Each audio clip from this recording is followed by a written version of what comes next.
Sounds good. Good Thursday afternoon, everybody. It's the 17th of June. This is We the People. You're on Activate Humanity. I am Dave Martin, and I am delighted, absolutely thrilled to have one of my newest friends, associates, colleagues, etc., who has been willing to stand in and join us for today's episode.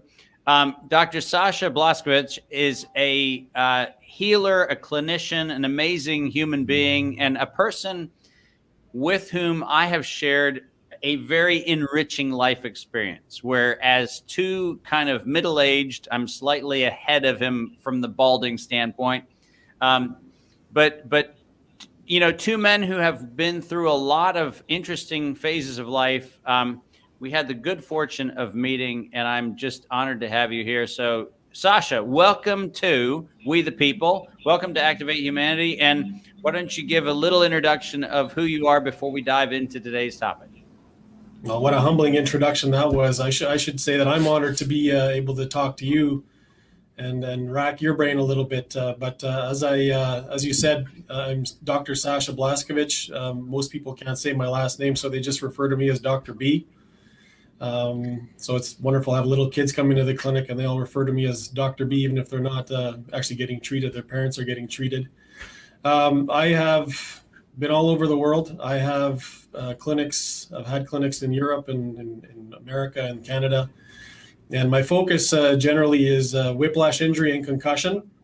And the main goal for that, or main reason for that, is because of my own past experiences, personal experiences with that have changed my life and have taught me a platform and given me a platform, I guess, to do further research and further experimentation on things that haven't been yet compiled into a concise curriculum, if you will, to deal with these problems. And it's been very enlightening, and it's been very rewarding and humbling to be able to do this with patients from all around the world. And Sasha, you're coming to us today from Canada. Yes. Langley, British Columbia, Canada. The lovely British Columbia in the People's Republic of Trudeau. I should say the Democratic People's Republic. I think that's what all despot leaders have to call it, the Democratic People's Republic of something. But you've been able to do some border crossings. You've been able to get back and forth into the Seattle area and then across, because you are essential. Yeah, it's actually not Seattle. It's just across the border. So it's roughly 15 minutes either way for me to either clinic, and it's the same clinic, same setup, same specialty, if you will. And it's essential. I mean, when you look at the demographic of patient that comes through the clinics, you're talking about brain injury and severe neck and head injury. And so no matter how you slice it, they have an essential service that they need provided for them. And that's what we do. And so if you were to describe a typical clinical day, how much of the patient population that you're seeing would be coming from physical trauma? Is it job related? Is it automotive related? Is it a mix? What's the world that you touch to kind of set the stage for the conversation about injury and pain and trauma and the whole journey through or past or around victimhood? What type of person shows up in your clinic? That's morphed over the years. Initially, it was primarily automobile collision related injuries to the head and neck, which then morphed into that, plus professional athletes who are dealing with some kind of a severe, potentially permanent injury that has either limited their capacity to earn or perform for their team, and or there's some potential liability case where somebody is potentially held at fault for a belligerent hit that could have caused a career-ending injury. And most recently, that has morphed into those things, plus a large gamut of patients who have been diagnosed with either chronic fatigue syndrome, myalgic encephalomyelitis, Pott's disease, or dysautonomia. Those are the four main umbrella diagnoses, which at the end of the day, it turns out that the majority of those patients, including the automobile collision and the professional athletes in contact sports, have somehow sustained and or acquired through connective tissue breakdown, ligament damage or ligament erosion at the craniocervical junction, which is basically where the head and the neck meet. And as science would have it, neck MRIs, for example, don't address that area unless you specifically ask for that. And head MRIs don't address that area unless you specifically ask them to do that. And so there's this golden zone that gets not evaluated. And so and moreover does not get dynamically evaluated because it's a dynamic region that has to have a lot of motion, but that motion has to be not severe enough where it restricts or somehow hinders neurological function. And so when people have damage to these areas, whether by autoimmune congenital diseases or injury, they end up having mild brainstem compression, which leads to these concussive-like problems that have nothing directly to do with the brain, but are at the level of the brainstem. So that opens up an interesting journey into the conversation. I mean, we think of cognitive process as a cerebral function, and obviously there's rationale for that. But the whole body has intelligence, and when you have a neck or head or kind of upper body injury, or for that matter, any other disease-induced or trauma-induced challenge, there seems to be a predisposition to have that become an identity definition kind of situation where people identify as a trauma or pain. Yes. So as a point of departure, as a clinician, as a person who's been deeply involved in this, and realizing that on the Activate Humanity show, we spend a lot of time talking about consciousness, the decisions we make about the stories we tell. What has been your experience of encountering people who have defined themselves by virtue of an event, a disease, an ailment, an injury? What is the journey that you've had in terms of encountering a person who becomes an identity based on trauma? And what are the kind of typical things you've observed in terms of patterns that you've seen emerging in that space? That's a wonderful question. And that literally encapsulates everybody that comes through this clinic, including myself. And so what I'll do is I'll comment on myself as a patient, which technically is what I have been for the last 26 years. And I've gone through cycles and waves of victimhood, and then coming to the realization that that's what I'm doing, and then digging my way out of there just in time to get back into it, and kind of cycling through that pattern multiple times. And what I've come to realize is that the biggest hindrance to getting out of victimhood is being in my own way. My biggest obstacle, and I find this with everybody that comes through here, and it's not with intent. It's culturally indoctrinated. It's medically indoctrinated. The insurance companies breed that, especially injury or liability insurance companies, because they expect patients to continue to so-called mitigate their injuries. And ultimately, that's not the best end outcome for people. But in order to be able to justify that they should be somehow fairly compensated for their injuries, they're required to, and oddly enough, for far too long of a period of time, jump through the hoops of getting all different kinds of therapies, because the more therapies they have, the more injured they are.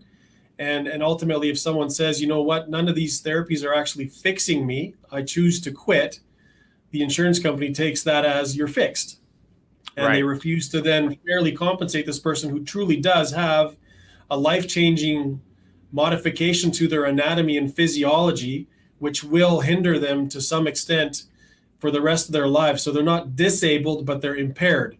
And that impairment, unless they jump through all these hoops for this many years for the insurance company, is not justified with what they end up being compensated with financially. And so even the insurance companies force people into a state of victimhood where they're constantly being reminded of their injuries because they're being treated by 5 different types of medical or healthcare disciplines that are all happy to treat them because they, qualify, and these different disciplines get paid to treat them. And at the end of the day, this puts a person into 3, 4, 5, 6, 10-year window of life that they're never going to get back, that they could have been, possibly enjoying life more, even though they are impaired, had things been able to, finish up sooner, as opposed to, dragged out for a long period of time. And if I go back to myself, I unfortunately or fortunately didn't have that event. For me, it was just an unfortunate event playing football, where I did sustain a concussion, which at the end of the day wasn't a concussion. It was a ligament damage to my upper neck at the level of the brainstem. And so there's no one to hold liable. And so I think those types of cases are the cases where the extenuating factors can allow a person, if they're made to be conscious and aware of the fact that they're, falling into a state of victimhood, that they can crawl out of there faster, because technically they should have way less reminders and way less infrastructure that's constantly reminding them of how bad they are. So you just touched on a very fascinating thing, and having, your experience. I recall when in March of 1988, not that I remember it with any precision, but when I had the life-altering accident that resulted in my legs needing to be reconstructed and rebuilt 9 times, both sides. It was fascinating to go through a journey, because for me, the journey included people who were saying, hold someone liable. There was obviously a professional malpractice-y thing that was going on, because the person who was responsible for preparing the track and field pit failed to dig up the sand in the long jump pit. There was ice under the sand. When I landed, my legs ripped, as in hitting a wall of concrete, and I wound up with my feet, torn up, sitting next to my butt on both sides, with both legs ripped laterally. And people said, well, you should sue the school for not digging up the pit, and then you should sue the person for not doing the grounds properly, and and then you should sue the my school, because my school was negligent in not doing appropriate preparation, et cetera, et cetera. So you went through the phase of blame somebody. And then I went from being a super athlete to a wheelchair, which, emotionally, I've often said the thing that most impacted me was losing eye contact with people, because I went from being eye level to wheelchair level. And when you do that, it's hard to understand how much eye contact matters in the human experience. And when you go to belly button, belt level contact rather than eye contact, everything about your world changes. Everything about the way you see the world changes. It just it's a shocking reality. And, I can go through, in my own experience, I can go through my journey.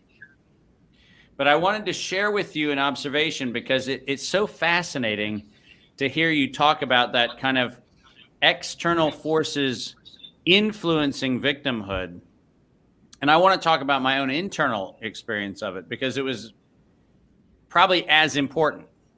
So I remember sitting in my wheelchair, and having massive, giant, gaping surgical wounds. My legs being multiply reconstructed and failing, and then reconstructed again, and I had to have my legs straight out in the wheelchair. So I wasn't just in a wheelchair. I was obtrusively in a wheelchair. I took up way too much space, because I was sitting down. My legs had to be out straight. I had all kinds of apparatuses on them, and surgical wounds opening and oozing and bleeding and all kinds of other things. I looked seriously Frankensteinish. And I remember having a moment where in exasperation, I actually vividly recall this kind of desperation moment where I wished that someone would kneel down and speak to me at eye level. Because for me, that was the single biggest emotional trauma that I was dealing with. I mean, the pain was horrible. It still is horrible. All that stuff is what it is. But for me, that was the epic pain. Fast forward to, I want to say it was around 2009 or 10. I was in Brazil, in Florianópolis, Brazil. And I had given one of my regularly epic, amazing speeches that are all epically amazing. And I had a whole line of people that were coming up to meet me after this speech. And I saw a dude in a wheelchair, like down the row, coming towards me. And I watched him as he was rolling towards me, and I was not paying attention to any of the diplomats that were shaking my hand because I was watching this guy in the wheelchair getting closer and closer and closer, and I was like, shit. I heard myself, whatever it was 20 plus years earlier, going, I wish somebody would kneel down and, meet me face to face. Now, I can't kneel down very well because my legs just don't kneel very well. It's just a thing because they don't move in the right way because there's a bunch of stuff wrong with them. And I got a bunch of hardware. I look like I robbed a Lowe's store in both of my legs. If you see an x-ray, it looks like I totally, walked out with fence post staples and screws and bolts and nuts and plates and everything else. But I watched this guy roll towards me, Sasha, and he got right next to me. And I met my own prayer. I wished that somebody had done it, and I was the somebody that was going to do it. And I knelt down, and I said, I just want you to know that I wish that I had been there for me. And Marcelo Colono, the guy's name, Marcelo Colono, who turns out to have been very senior in the government establishment of Brazil, and whose relationship with me opened up my entire experience of working in Brazil for many years with all kinds of beautiful effects from just a number of different angles. But Marcelo broke into tears, and he goes, you have no idea, I was waiting for somebody to kneel down and meet me eye to eye. And for me, I realized in that moment that not only was I the person I was waiting for, but that I had narrated a victim story that had disempowered me to understand that I probably encountered, I don't know, hundreds of people in wheelchairs between when I was there and that Brazil moment. And it wasn't until I had the opportunity to slow down and kind of watch this situation unfold in slow motion that I was able to realize that I was, in fact, the answer to my own prayer 20 years earlier. And it was then that I realized that I was maintaining a whole bunch of stories of the waiting for somebody or something to fix without recognizing that I was the thing I was in fact waiting for. And I wanted to share that with you because I'm on the same page with you that many times we get caught up in the other people reinforcing the secondary gain of victimhood. But I know that I was in fact the architect of some of my own suffering. Yeah. And I can't tell you that it was comfortable kneeling down because it was excruciating pain.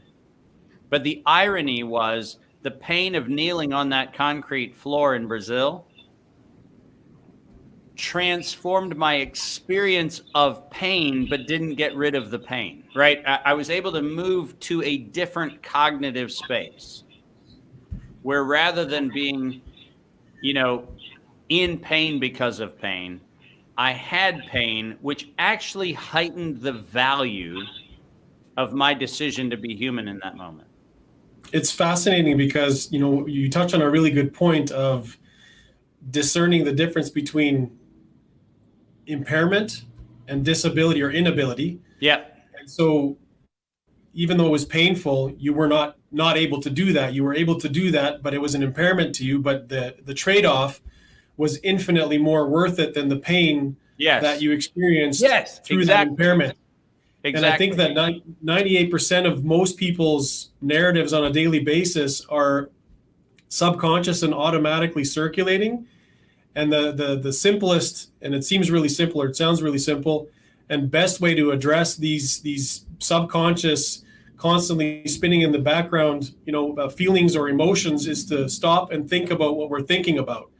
Because if we actually stop and think what exactly is going through my mind right now, most people would realize, wow, that's me perpetuating this thing, as opposed to Right. whoever or whatever I'm trying to blame for this scenario or circumstance that I'm in. And as soon as, and for myself as well, every time I have that moment of, okay, pause, think about what you're thinking about, and I realize, the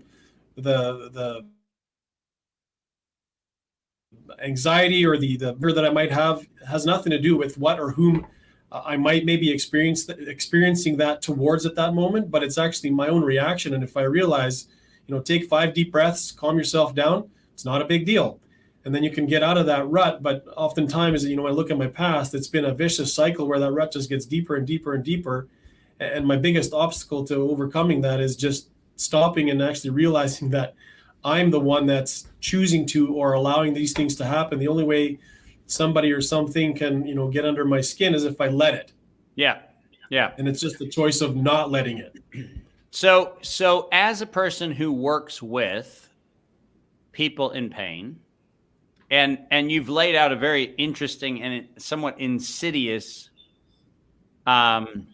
dynamic, which is sometimes there's an incentive to be kind of enabling the story of victimhood, simply because that's part of the racket of whether we call it disability or insurance or liability or anything else.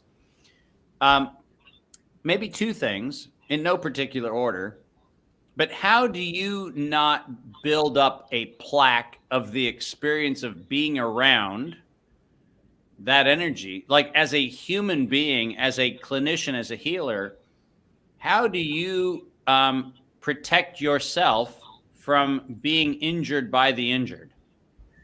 That's just a beautiful question. And as I said, you're going to find my answer interesting on this one, because ultimately, I've been asked the question so many times as to, how I mitigate my issues on a daily basis, and what do I do, and what are the tricks and things that I encompass. And that sort of brought me to a point last year of writing a book. And I co-authored a book with a patient of mine.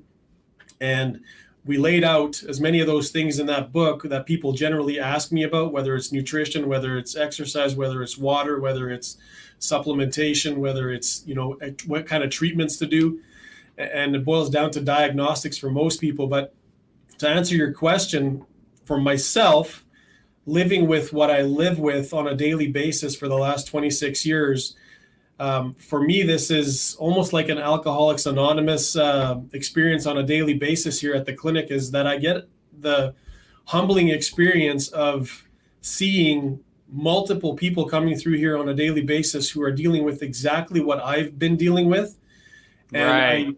I get the privilege of helping them navigate through that system and through that life experience, and they feed off of me, and I get to basically feed off of them, and seeing that, when I have my setbacks or my flare-ups or my moments of exacerbation, that, I'm not the only one dealing with this, and Yep. they get to see as well that there's a person that they picture as being, very high functioning and very capable, who has the same impairment that they have, that in their minds, potentially at the moment that they're thinking about it, is a disability as Yep. opposed to an impairment. And their ability to basically have a moment of epiphany where they say, this guy's saying that he has exactly what I have in this body region, and what I'm feeling is what he feels or has felt, but it doesn't stay. And there's waves of bad and waves of good. And when I look at him, I can see that he's, at work from 7 a.m. till 9 p.m. almost on a daily basis, helping people and doing all sorts of things all day long, that it inspires them to be able to mentally overcome their own obstacle of feeling like a victim, and letting that depict how they live their lives on a daily basis, versus having them realize to take a deep breath and try a bunch of these different things that I tell them, and mentally wrap their brain around, this is not a disability for most people, it is an impairment. And if I do these few things, or if I turn the way I think around, that disability will become an impairment, and it's very manageable. And you can always compare, us or people to someone who's got it worse. Yeah. But the truth of the matter is that the majority of the people that come through here, again, whether it's POTS or dysautonomia or CFS or ME or a whiplash concussion injury, it boils down to the very similar symptom patterns and very similar temporary solutions, if I can call them that, because nothing really truly fixes this problem, because it's a permanent ligament damage resulting in permanent instability of a particular region, which results in recurrent compression of the brainstem, resulting in recurrent neurological symptoms, but they're not persistent and ongoing, and generally not progressive if certain things are actually taken into account and administered on a daily basis. And it is on a daily basis, and sometimes multiple times in a day, to reset the governor, if you will. So I have the advantage, because of our previous conversations, I have the advantage of knowing that you have taken a step that not all clinicians take, which is to take the next step into helping people with, in your case, an invention that allowed a patient to start managing at least some of their treatment on their own. So rather than building a dependency exclusively on a clinician, you had the impulse to say, hold on a minute, I have, finite number of hands, I have finite number of, hours in a day, I have finite numbers of clinical spaces open. And I know that the problem is bigger than the physical limits that I have in my world. So I'm going to go ahead and invent a thing. And the thing I'm going to invent is going to be the extension of my impulse to heal that is going to be democratized to a much wider audience. That's not a very common thing. A lot of clinicians have an identity built in it's my magic hands, it's my magic presence, and so forth. And I'm intrigued by what you've been sharing, because you have your own experience that you've lived in managing some of these issues, and you also have a clinical experience of dealing with a lot of other people. But I think it's very interesting to understand, and this is a setup, by the way, because what people don't know is that James and I have been talking about having some of your information up on the Activate Humanity network, so that people have the ability to self-empower some of their own management of some of their own challenges. But talk us through this impulse to move beyond it's my clinical excellence, it's my, clinical genius that's the solution. The journey from knowing that you have certain abilities to knowing that you could help share through a technology an experience that would go well beyond your clinic. And I know it has, because I have one of your devices in my office. So I know it doesn't just end up in a isolated, if I can get to Dr. B's clinic, it actually gets well beyond that. Talk about the journey into how you decided to be an inventor as well as a clinician. Absolutely. 1 million%. Basically, it was initially as a result of me not being able to find anybody to do what I thought needed to be done with my own problem to provide me symptomatic relief. And if I can give you the short version of the whole picture. So hold on a second. That just for a second. But Sasha, that sounds like there was a selfish motivation to help people. 100%. and that people was initially me. Yeah, there you go. And so if I back up a step and take you through the pathology, if you will, Yeah. And so if I simplify it, we have an injury, whether it's a car crash, someone hits you in football, hockey, MMA, whatever you want to call it. You have a acceleration, deceleration of the head and or body, Yep. which puts the neck in the middle of that. And what ends up happening inevitably in a lot of the cases that aren't obvious and become chronic is that you have permanent ligament stretch or permanent ligament tearing at the junction where the head and the neck meet. Any joint in the human body where there's permanent ligament damage, that means that the integrity of that joint has been compromised.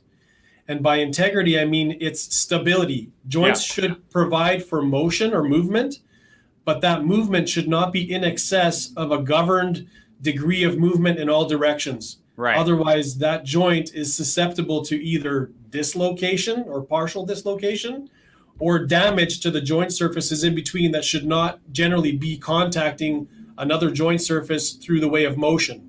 Right. And so when you have this phenomenon and a joint becomes hypermobile or unstable, you have excess movement, which needs to then be actively governed. Ligaments are like ropes. They attach from bone to bone, and they only allow for a certain amount of movement between those two bones. When those ligaments get stretched or those ropes get stretched, they have zero or very little elasticity to them to recoil back to a natural length. And so what ends up happening is you have ropes that connect these two bones that are now length X plus factor whatever. Right. And so if the ligament's supposed to be, let's say an inch, now it's 1.25 inches or an inch and 1/8 or whatever. Right. And that extra quarter or extra eighth of an inch results in the muscles that also span that same gap of that joint being stretched every time that joint is loaded, whether it's just sitting there watching TV and the weight of your head on your neck. The joints aren't perfectly lined up like this where they would stack. They're slightly angled in one direction, so the weight of your head will cause this sliding motion to want to happen in your neck, and that then needs to be normally governed by passive ligaments. But when those have been injured, now the muscles try to govern that, and every time those joints slip, those muscles undergo a stretch. That stretch initiates receptors within the muscle to send a signal into the spinal cord. The spinal cord sends a signal back, and that muscle then contracts. So now you've got a muscle that's working out without it wanting to work out. Yep. Because it has no choice. And so this monosynaptic or one synapse reflex ends up actually overworking these muscles, and they're the tiny little core muscles that stabilize. They're not the ones that we can willfully contract to move. They're the ones that respond to slight shifts. Yep. And so those muscles then become overworked. By becoming overworked, just like a guy that, you see those gym rats that look like they're carrying suitcases all the time. Yep. So those muscles have this muscle memory now that is contracted, or their tone has been increased. And so when that tone increases, and now you actually have what appears to be joint restrictions where people feel like they're stuck.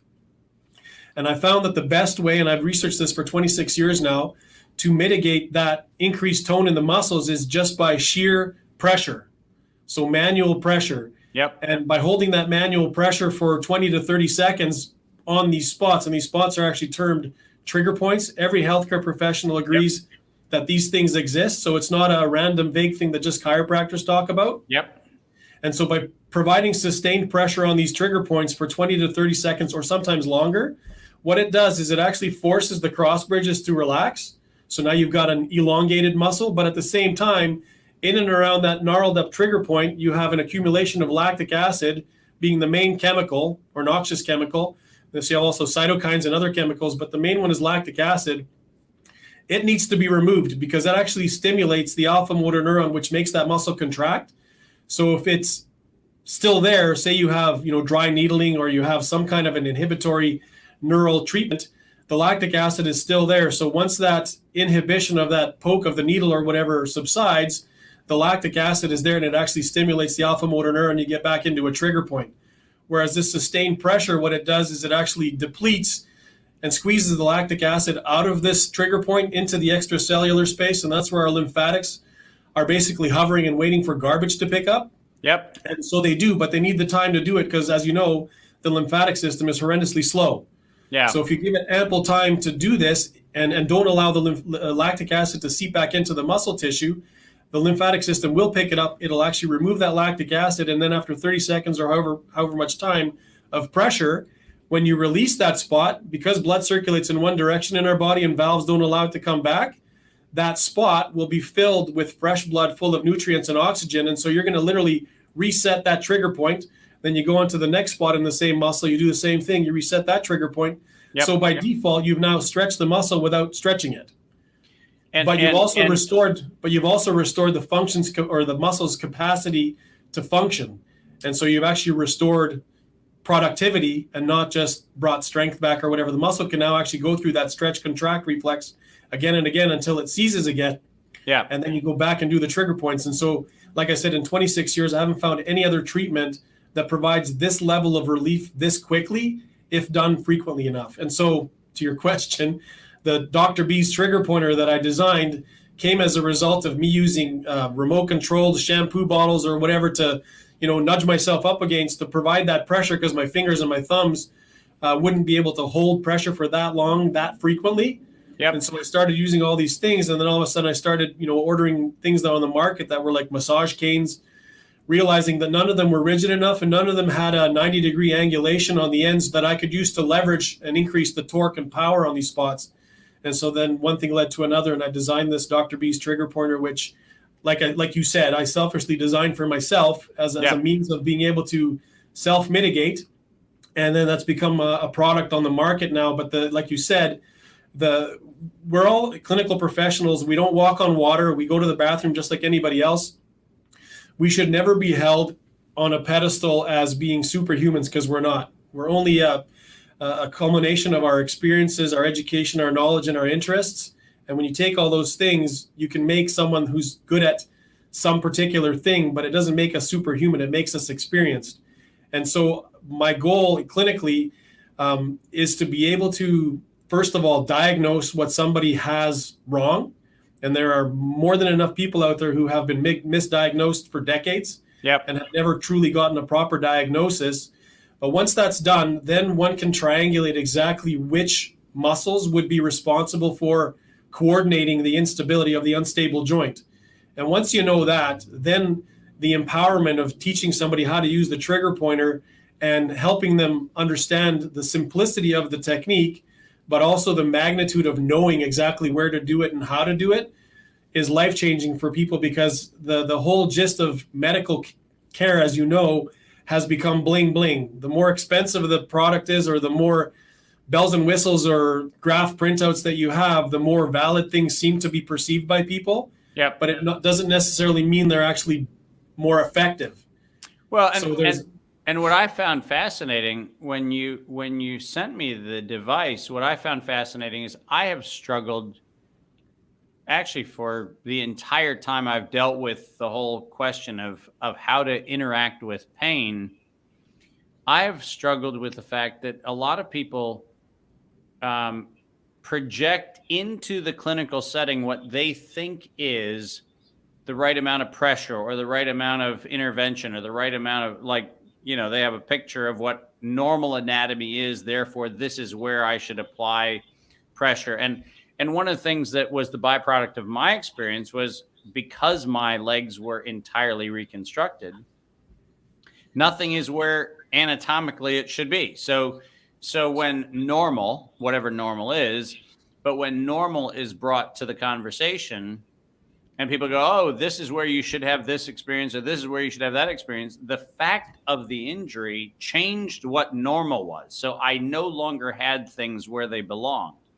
And one of the things that I found interesting and helpful about your device is that not only could I actually localize the where unique to my anatomy, but I could also put pressure, which was a self-regulating pressure, which I happen, and I don't know if it's just this inner sadist in me, I don't know, but I actually would rather have a bit more energy and a little bit more pain, if you will. So it was helpful for me to be able to self-regulate my own intervention, which was actually kind of an interesting thing, because I think that too often we get a dose that is allegedly normalized to a population, and that has to do with physical modalities, it has to do with chemical modalities, it has to do with all kinds of other things, where we get a, quote, normal dose, but normal is this kind of It's Doesn't not exist. it's not my experience. Like I'm not on a normal distribution of, I think, anything. And so I really appreciated the idea of being able to self-regulate your own dose of your own intervention, which I think was a really, really beautiful experience, and something that I know for me made an enormous difference. You also, in addition to the invention, you also have a bunch of content.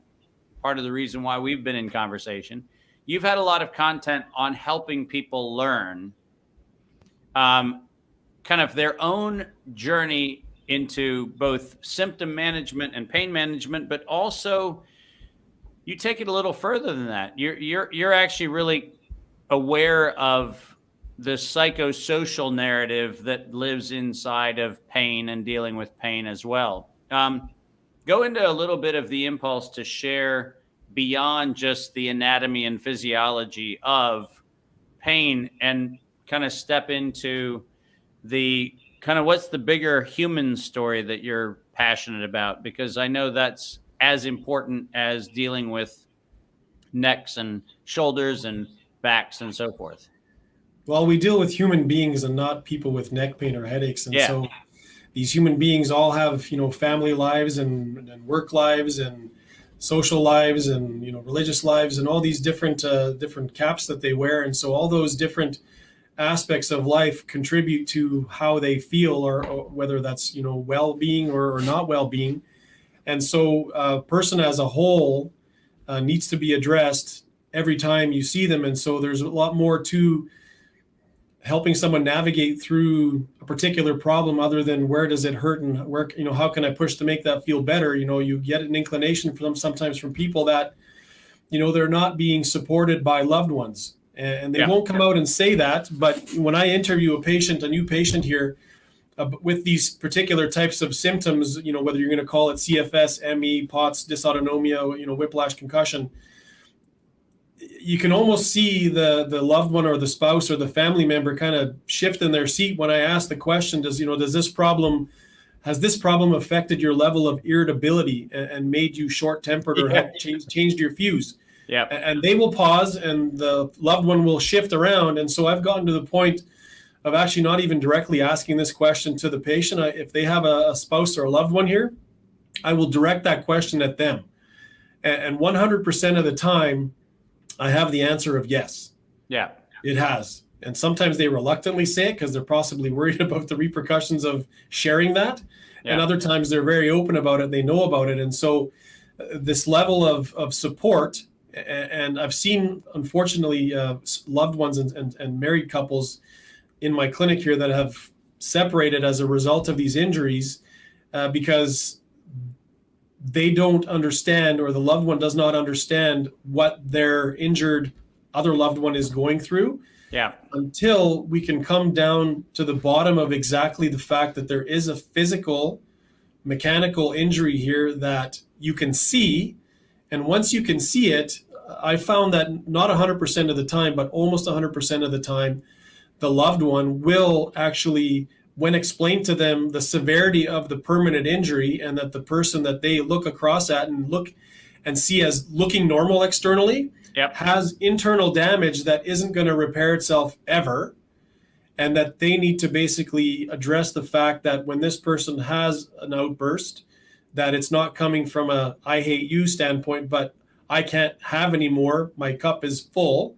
Yeah. And then the person who's going through the problem, so the injured patient, they also need to understand that they need to have this moment of realization, like you and I talked about earlier about the victimhood part, that their outburst is for them to control, and that they can't control what a loved one or a colleague or anybody else does to tip over their cup and overfill it, where they're going to get more irritable. So it's a two-way street.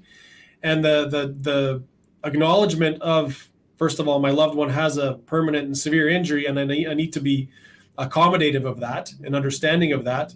But also from the injured person going, the times where they're not accommodative of that, we need to have a good conversation, because I know that they're not being accommodative, not on purpose, but they're thinking about themselves.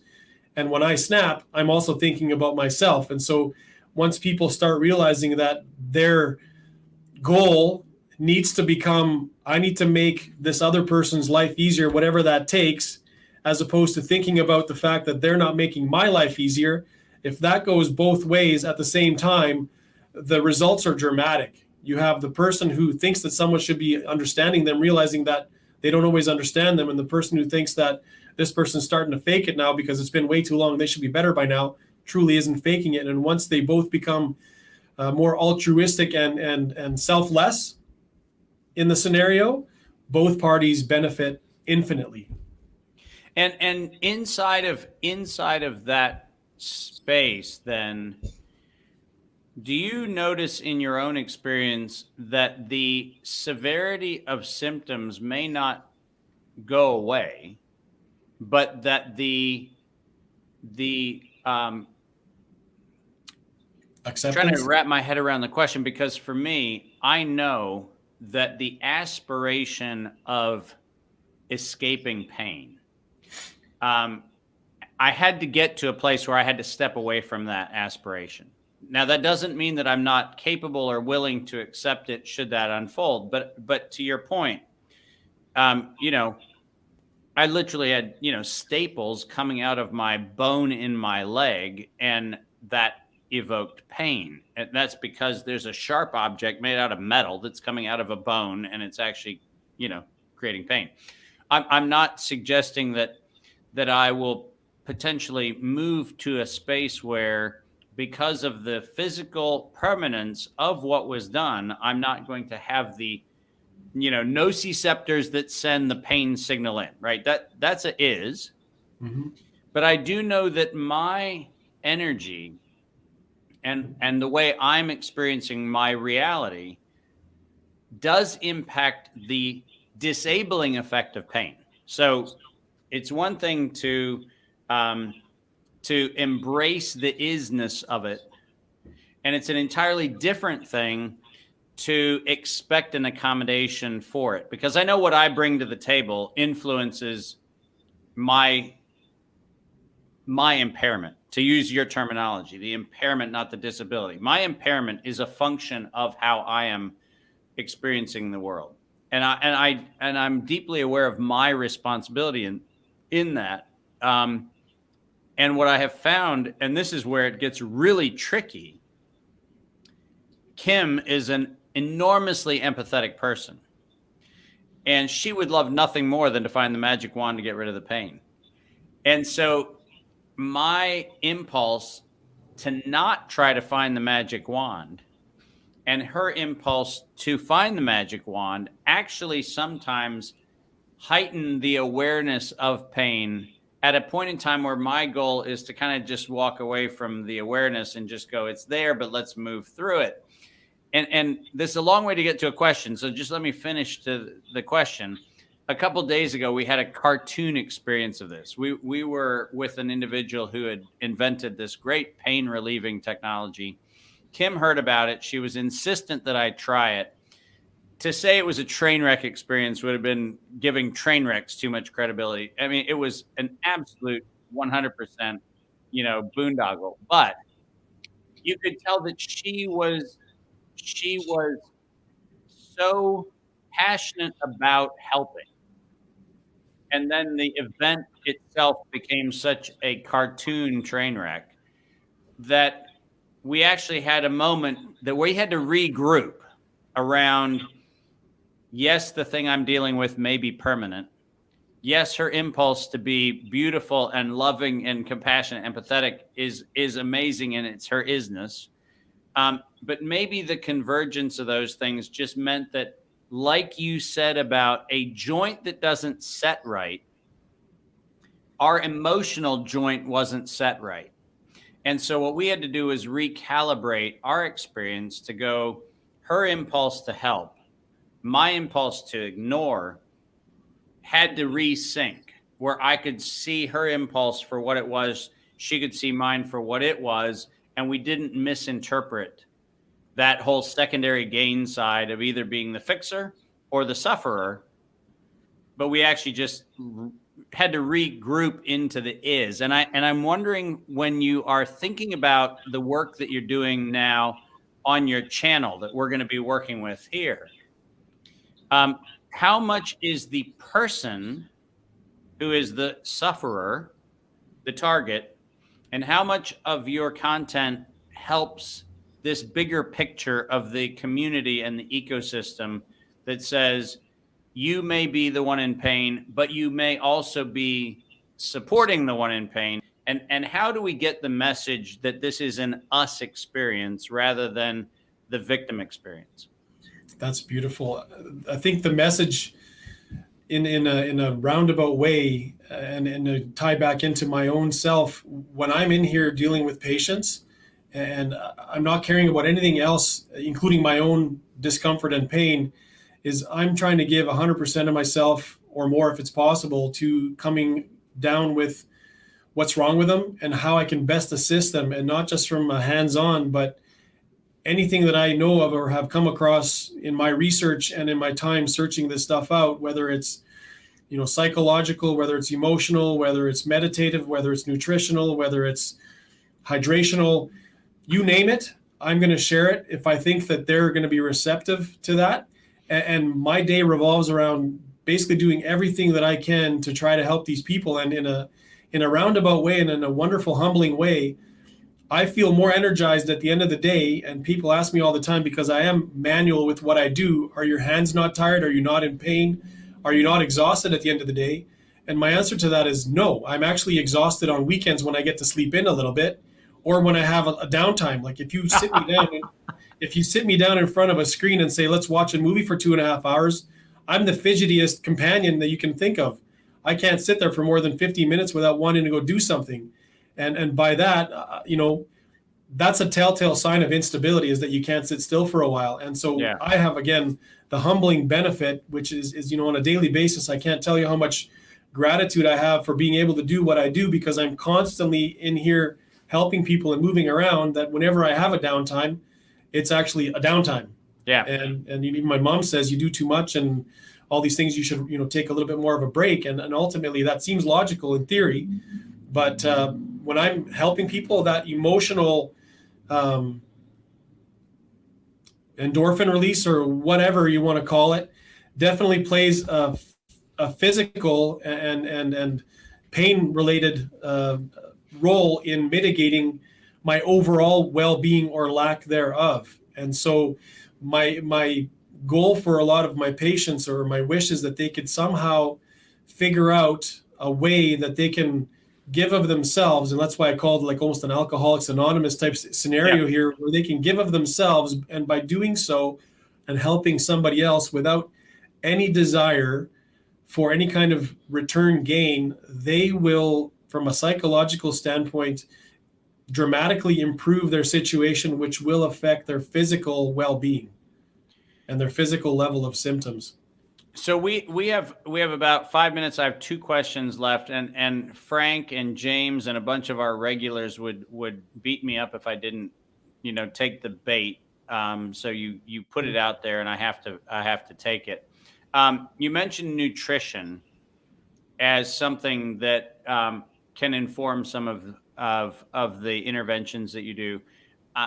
As a, you studied to be a doctor of chiropractic. You've studied, obviously an enormous amount of work. What observation have you made about the nutritional robustness of the patients that you encounter, and what, if anything, have you noticed in terms of at least common observations around things that people could do nutritionally to help mitigate some of the pain experience that they have? Yeah, we live in a society where, we have access to everything, but I think that the misinformed utility of that stuff by the masses is rampant. And I think nutrition is key. However, the reality is that unless a person is removed from their environment, and as a side note, one day I'd love to have a clinic where we can do all this, but if a person can be removed from their own environment and be treated, but also taught to supply So go out and shop for the proper types of foods, and then also prepare them in an appropriate way. But to be ingrained in that for 3 to 4 weeks, where they then actually get to go home after that, so they don't actually go into a clinic and get their 30-minute treatment and go back into chaos. They're actually removed from all that stuff, just like they have hot springs all over Eastern Europe, the Eastern Bloc countries that have this, and they basically remove people from their regular lives and their families, and they immerse them into getting better. And then when they're better, they actually get to go home and they're better. Yeah. Whereas here, things drag out for way too long because people go to an appointment and the other 23 and a half hours of a day is total chaos. But back to the nutrition, because it's so difficult for the average person, even an educated person who knows how to source this stuff, to do it on a daily proper basis, supplementation by way of nutraceuticals, if you will, is probably the most logical, convenient, and realistic means for a person to basically get to a point of having enough of that stuff in their body as raw ingredients so that their body can do something with it. And then when you add the psychological component of, gratitude and living life on a daily basis where you want to help as opposed to be helped, I think those are the dramatic changes in life. And it took me and my co-author to the point of again, having this question a million times and saying, there's got to be an easier way. And we actually formulated a supplement called Dr. B's New Brain that has all these ingredients that would be, from a nutraceutical standpoint, the ones that a person would want to go and get for brain health and tissue regeneration. And so I'm a big fan of that stuff, purely for the reason that realistically and logistically, it is not impossible, but is next to impossible for an average person in our society to do that on a daily basis effectively. Without what I'm thinking, and obviously we're in the process of the building phase of Activate Humanity, but your point is one that I think would be worth really examining, because you're exactly right. If we do the drive-by shooting interventions of I've got 30 minutes to fix the whatever is wrong with me, and then I'm going back to the abusive and destructive behaviors that I'm doing for the other 23 and a half hours of a day, it kind of does scream. It's not surprising that we're all kind of screwed up. But I think one of the things that I think is fascinating, and obviously out of this conversation, we're expecting two immediate things. One is we are looking forward to having your content so that people on this show can actually work through some of the pain that they might be dealing with, because as James points out repeatedly when we have our show, people in pain are prohibited from getting to higher order, more complex thought, because pain has a way of overriding the ability to be creative, and it has the ability to override our impulses to reach out and to be social and to interact and so many things. So the idea of sharing information that help get people in a state of wholeness so that they can be the fullness of who they are is kind of a big point of where we're going. But I think that you pointed out something that I think would be worth considering, which is, what does it look like? And you used the example of the Eastern European, and it used to be that Swiss, for whatever reason, had these mountain resorts or these getaways on lakes and streams, and and Eastern European hot springs, and even here in Virginia and West Virginia, the sulfur springs were places people would go for 2 or 3 weeks, and they'd go to get proper nutrition and healthcare and all this kind of stuff.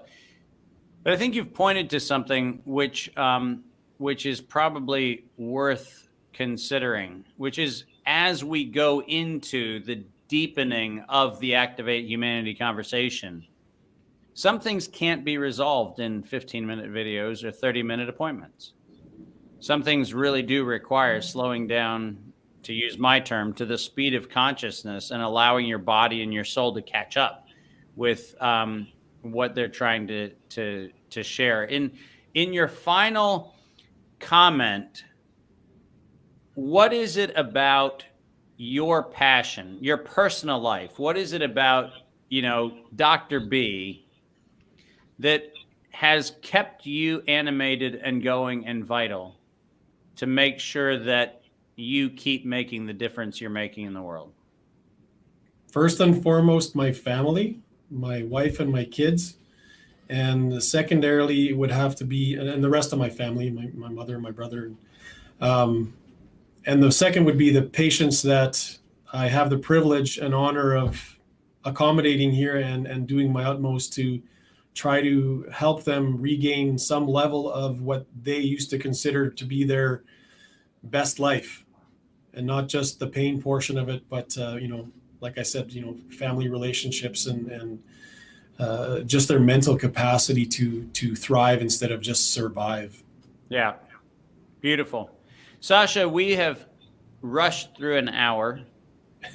I have taken your hands away from at least 2 patients, maybe more. Thank you so much for your time, for sharing.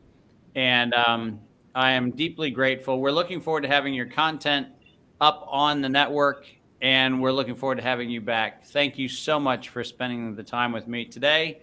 And we'll look forward to catching up with everybody. Stay tuned on here. We'll have some of Dr. B's stuff posted. So thank you all, and we will catch up with you again soon. Have a beautiful day. Thank you, David. It was an honor.